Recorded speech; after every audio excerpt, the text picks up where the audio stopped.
There's 8 billion people now on the planet. How are we going to feed 8 billion people from land and seas that are getting increasingly depleted? Here in Asia, I believe you can hold the key to that. In Asia just now, we're seeing the rise of what we call alternative proteins. Alternative proteins are proteins that are made in laboratories, not farmed. So let me give you an example of this. This is 3D printed Wagyu beef steak. This is entirely made using, there's no animal that has been killed in the making of this. It's basically 3D printed. They're now releasing 3D printed fish, for example, as well.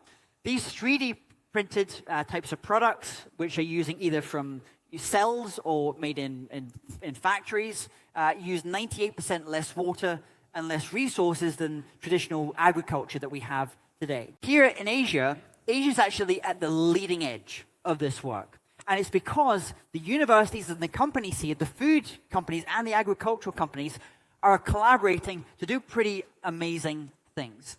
I'll give you one example of this kind of creative pairing, how that actually works.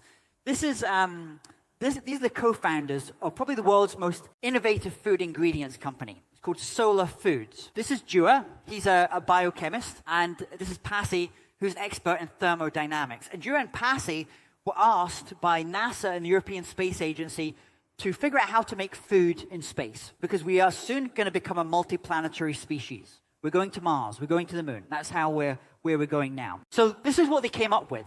They came up with a completely new food type. It's called Solein, and it's made up of 80% protein with fibers and minerals and fats. And it's made using something called precision fermentation. Basically, they're able to make food out of thin air. Today, it's being used to make things like pasta products and different breads, for example. But this is the bit that's so fascinating about it. It uses a fraction of the land that we would traditionally use for agriculture. To feed the entire planet using these types of production facilities requires land the size of Greater